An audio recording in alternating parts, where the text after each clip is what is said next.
Arby. Arby se despertó, se incorporó en la cama y parpadeó deslumbrado por el sol matutino que entraba por las ventanillas de la caravana. En la otra litera, Kelly seguía dormida y roncaba ruidosamente. Miró hacia la entrada del enorme edificio y vio que los adultos habían desaparecido. El Explorer se hallaba estacionado frente a la puerta, pero no había nadie dentro. La caravana estaba aislada en medio del claro cubierto de hierba alta.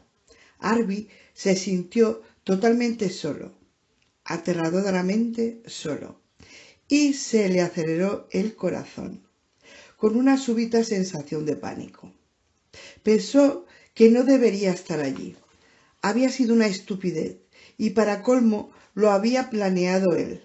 Cuando se habían quedado agazapados en la caravana y había vuelto después al despacho de Thor, y cuando Kelly había hablado con Thor para que él pudiese robar la llave, y el mensaje de radio diferido que debía recibir Thor para que pensase que se habían quedado en Woodside.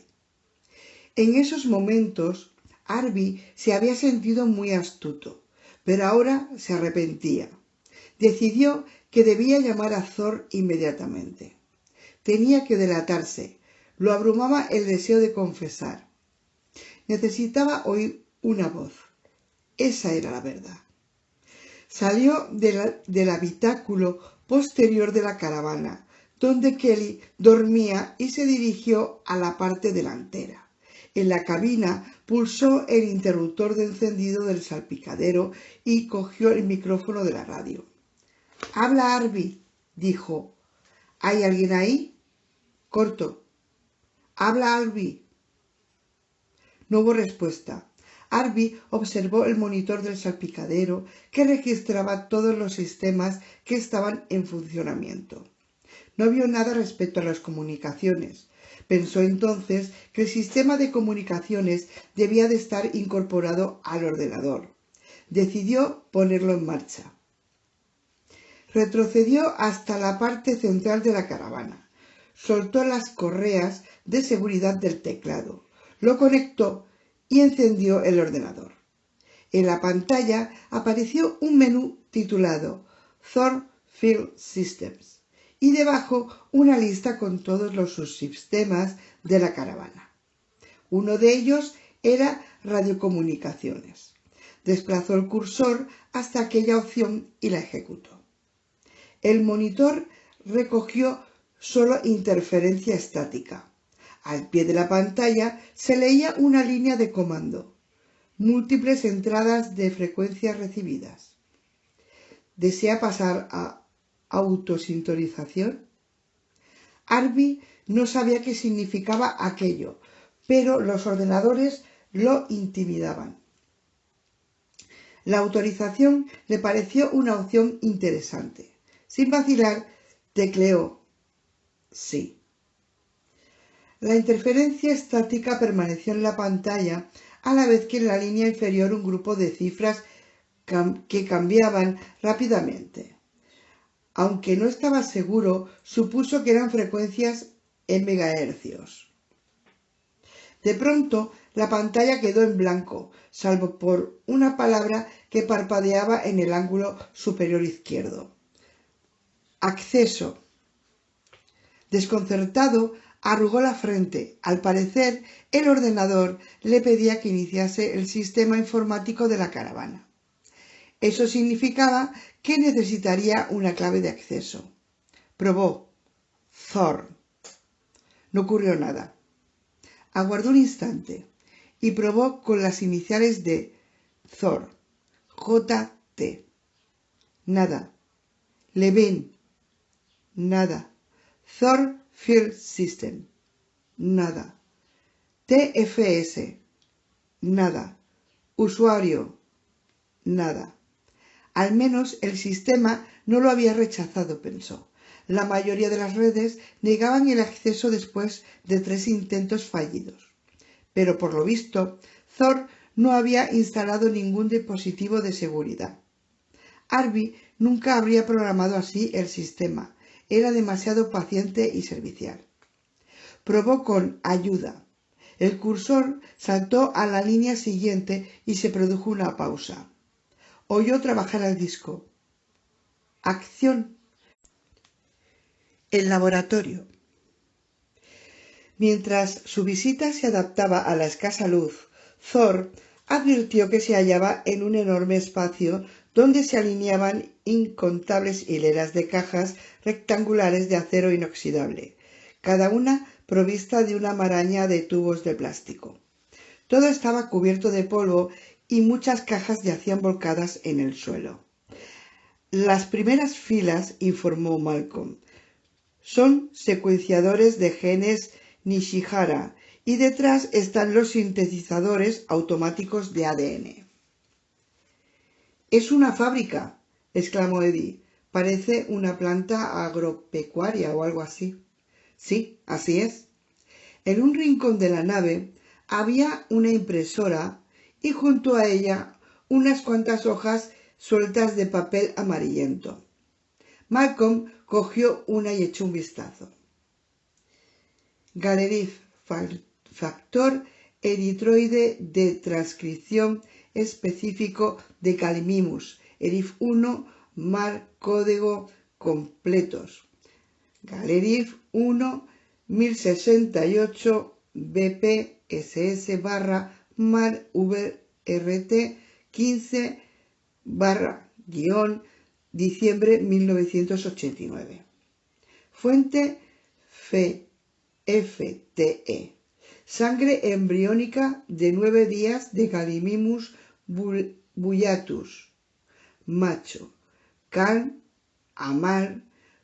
Clono E120-1. Organismo Gallimimus bullatus. Animalia.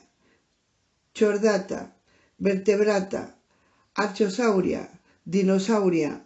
Ornitominasauria. Referencia REF. 1. Bases 1 a 1418. R. Evans. 17-julio-1989. Características. CAR. Situación-calificadores. Nota. Igual. ERIF 1 proteína G 212629. Codón inicio igual 1. Traducción igual a MFA GGPD, etc. Recuento de base RAA 206 A 371 C 342 G 149 T. Es una referencia a una base de datos informática, dijo Malcolm, de algún factor sanguíneo de dinosaurio, algo relacionado con los glóbulos rojos. ¿Y esa es la secuencia? No, respondió Malcolm. Hojeó los otros papeles. No, la secuencia debería ser una serie de nucleótidos. Aquí, separó una hoja y mostró la secuencia.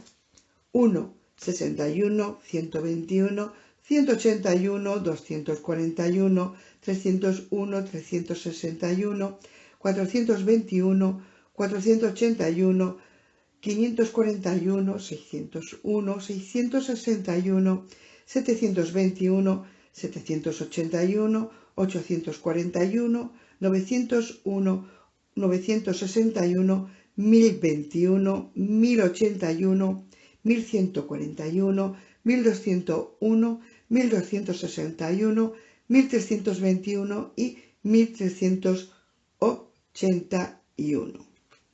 Distribución DIS BU barra C.OP Lori Russo _prod Ben barra WL V-1 Chang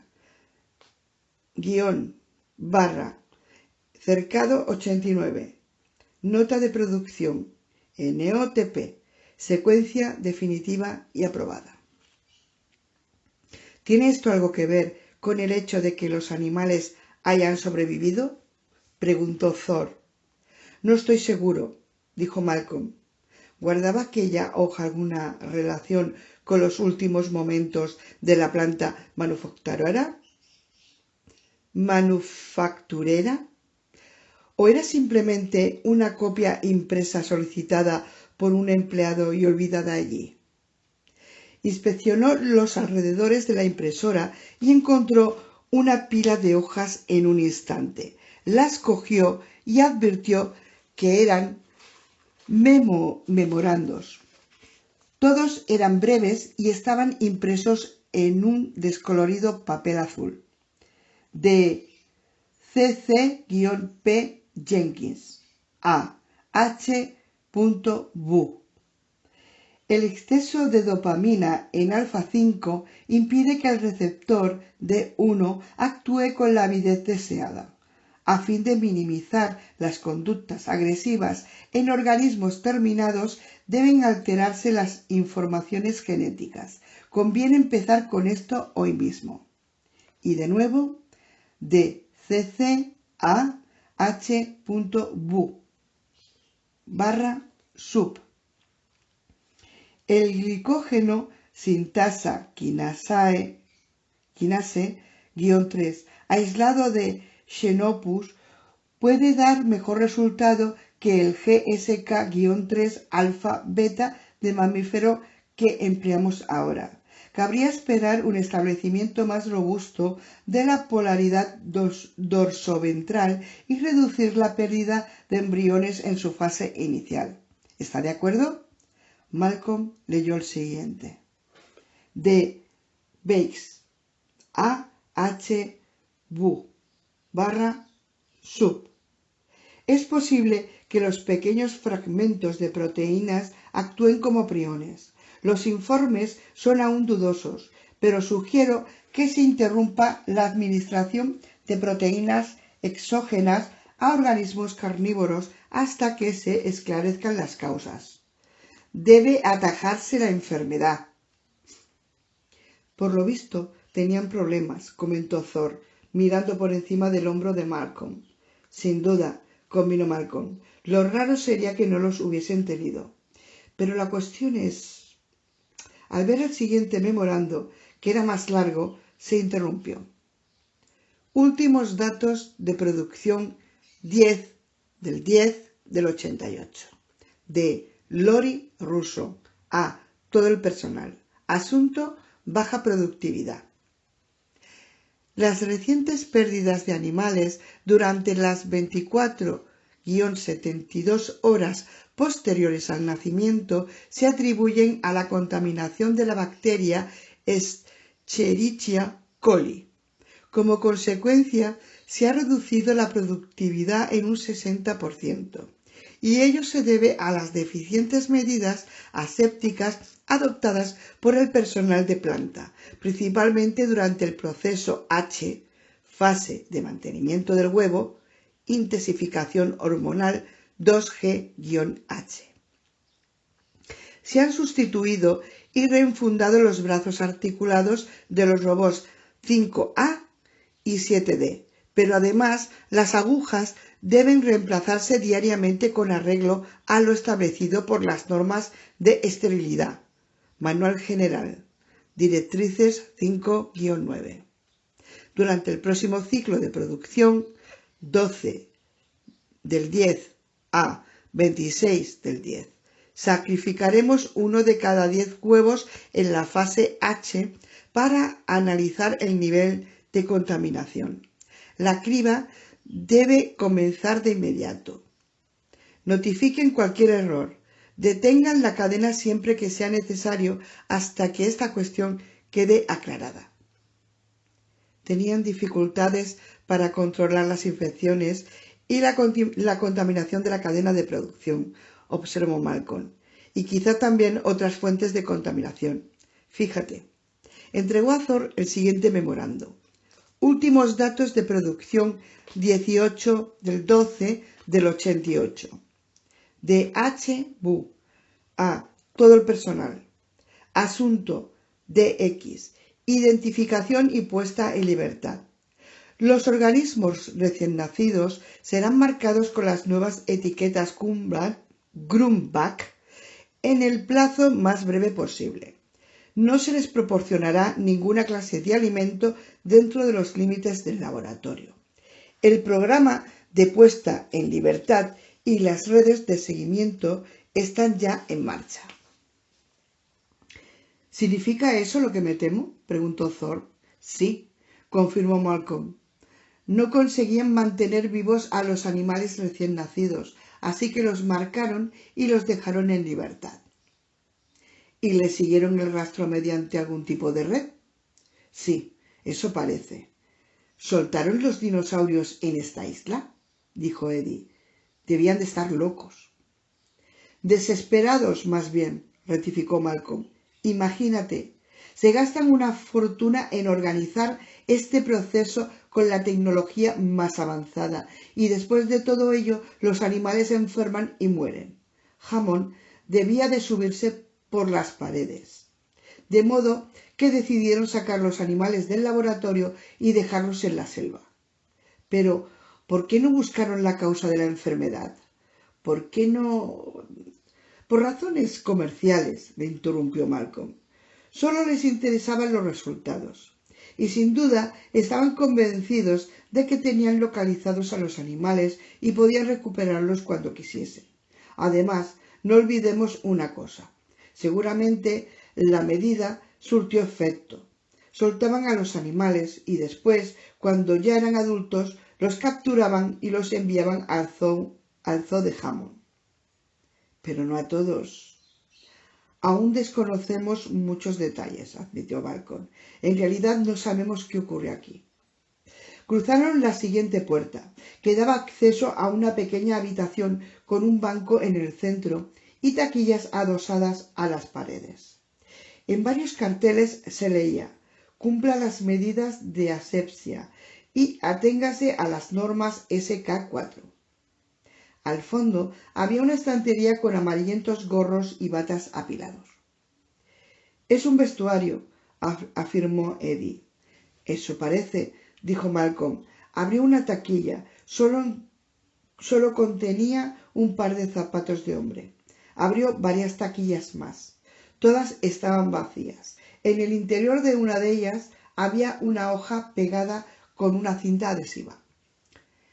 La seguridad nos concierne a todos. Comunique cualquier anomalía genética. Elimine como es debido los desechos biológicos. Ponga fin a la propagación del DX. ¿Qué es el DX?, preguntó Eddie. Si no me equivoco, respondió Malcolm, es el nombre de esa misteriosa enfermedad. En la pared del fondo había dos puertas. La del lado derecho era neumática y se abría accionando un pedal de goma empotrado en el suelo, pero estaba cerrada con llave, así que atravesaron la otra puerta. Salieron a un largo pasillo con paneles de cristal hasta el techo a la derecha. Aunque el cristal estaba rayado y sucio, les permitió observar la sala que se extendía al otro lado. Thor nunca había visto nada semejante. Abarcaba una gran superficie, aproximadamente del tamaño de un campo de fútbol. A dos niveles distintos se entrecruzaban cintas transportadoras, una muy elevada y la otra a la altura de la cintura. La enorme maquinaria, provista de intrincadas redes de tubos y brazos articulados, se agrupaba en varios puntos junto a las cintas. Thor dirigió el haz de la linterna hacia las cintas transportadoras y comentó: una cadena de montaje, pero parece intacta, como si estuviese lista para entrar en funcionamiento, advirtió Malcolm. Allí crecen un par de plantas en el suelo, pero en conjunto está notablemente limpia. Demasiado limpia, precisó Eddie. Sí, es un entorno libre de impurezas. Probablemente disponga de cierres herméticos, adujo Thor con un gesto de indiferencia. Debe de seguir tal como estaba hace años. ¿Años? Dijo Eddie, negando con la cabeza. Lo dudo mucho, Doc. Entonces, ¿cómo se explica? Escudriñando a través del cristal. Malcolm arrugó el entrecejo. ¿Cómo era posible que una sala de aquellas dimensiones permaneciese limpia después de tanto tiempo? No tenía sentido. Exclamó Eddie. Malcolm reparó también en lo que había llamado la atención a Eddie. En el ángulo más alejado, a media pared, se veía una pequeña caja azul con cables conectados. Era obviamente una caja de empalmes eléctricos e incluía un pequeño piloto rojo. Estaba encendido. «Ahí llega corriente eléctrica», afirmó Eddie. Thor se acercó al cristal y miró la caja. «Imposible», descartó. «Debe de ser alguna clase de carga acumulada o una batería». «¿Después de 5 años?» cuestionó Eddie. «No hay batería que dure tanto. Se lo aseguro, Doc, ahí llega corriente eléctrica».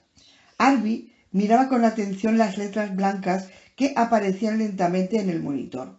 «¿Es la primera vez que accede a la red?», tecleó. «Sí», se produjo otra pausa. «Espero». El ordenador formuló otra pregunta. «¿Cuál es su nombre completo?». Escribió su nombre. «¿Desea que se le asigne una contraseña?». «¿Estás de broma?», pensó Harvey. Aquello era coser y cantar. Casi lo decepcionaba. Habría esperado algo más sutil por parte del Dr. Thor. Tecleó. «Sí». Al cabo de un momento, en la pantalla se leyó. Su nueva contraseña es big_849. Tome nota, por favor. «¿Cómo no?», se dijo Harvey. «Claro que tomo nota». En la mesa no había papel. Se palpó los bolsillos, encontró un trozo de hoja y apuntó la contraseña. «Por favor, introduzca su contraseña», repitió la serie de símbolos y números. Tras otra pausa, empezó a formarse una nueva frase en la pantalla. El texto aparecía a una velocidad anormalmente lenta, con frecuentes interrupciones. Quizá con el traslado el sistema no funcionaba. «Gracias, contraseña aceptada». La pantalla parpadeó y de pronto se volvió de color azul oscuro. Se oyó un tintineo electrónico. Apareció un rótulo y Harvey lo leyó boquiabierto. «International Genetic Technology, enclave B, servicios de la red nodal local». Aquello era incomprensible. ¿Cómo podía haber una red de enclave B? InGen había cerrado el enclave B hacía años. Harvey había leído los documentos. InGen había quebrado. ¿Qué red era aquella? ¿Y cómo había conseguido entrar? La caravana no tenía ninguna conexión con el exterior. No había cables, de modo que solo podía ser una red de radio ya instalada en la isla, y Harvey había accedido a ella de alguna manera. ¿Pero cómo era posible? Una red de radio necesitaba energía eléctrica, y allí no había fuente de alimentación. Harvey aguardó. Nada ocurrió. El rótulo permanecía fijo en la pantalla. Esperó en vano a que apareciese un menú. Al cabo de un rato, Harvey empezó a pensar que quizá el sistema estuviese inactivo o bloqueado. Tal vez permitía el acceso, pero después no era posible seguir adelante. O quizá, pensó, el usuario debía dar alguna instrucción. Hizo, pues, lo más sencillo, que era apretar la tecla de retorno.